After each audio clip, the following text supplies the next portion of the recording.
ಆರೋಗ್ಯ ಸಚಿವರ ಬರುವಿಗಾಗಿ 1 ಗಂಟೆ ಕಾಲ ಕಾದು ಆರೋಗ್ಯ ಕೆಡಿಸಿಕೊಂಡ ಆರೋಗ್ಯ ಇಲಾಖೆ ಸಿಬ್ಬಂದಿ.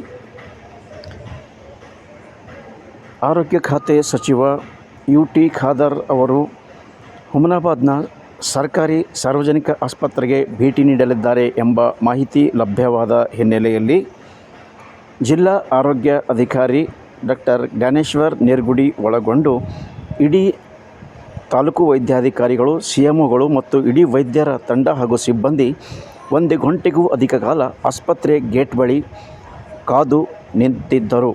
ಆದರೆ 1 ಗಂಟೆಗೂ ಅಧಿಕ ಕಾಲ ನಗರದಲ್ಲಿರುವ ಮಾಜಿ ಸಚಿವ ರಾಜಶೇಖರ್ ಪಾಟೀಲ್ ಅವರ ಗೃಹ ಕಚೇರಿಯಲ್ಲಿಯೇ ಕಳೆದ ಹಿನ್ನೆಲೆಯಲ್ಲಿ ಸಮಯವಿಲ್ಲದೆ ಇರುವ ಕಾರಣಕ್ಕಾಗಿ ಕೊನೆ ಗಳಿಗೆಯಲ್ಲಿ ಆಸ್ಪತ್ರೆಗೆ ಭೇಟಿ ನೀಡುವುದನ್ನು ರದ್ದುಗೊಳಿಸಿದ ಬಗ್ಗೆ ಮಾಹಿತಿ ಲಭ್ಯವಾದ ನಂತರ ಆಸ್ಪತ್ರೆಯ ಇಡೀ ವೈದ್ಯರು ಮತ್ತು ಸಿಬ್ಬಂದಿ ಬೇಸರಗೊಂಡು ತಮ್ಮ ಆರೋಗ್ಯವನ್ನು ಕೆಡಿಸಿಕೊಂಡ ಘಟನೆ ಮಂಗಳವಾರ ಸಂಜೆ ನಡೆಯಿತು.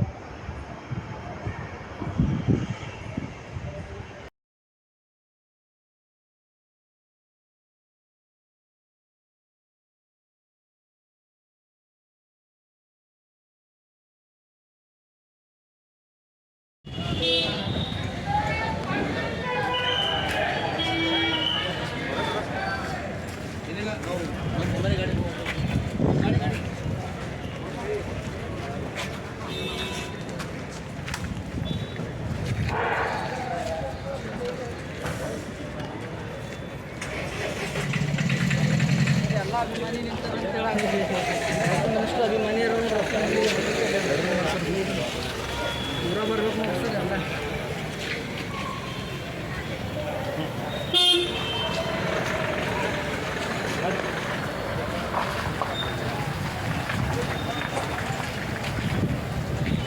ಸರ್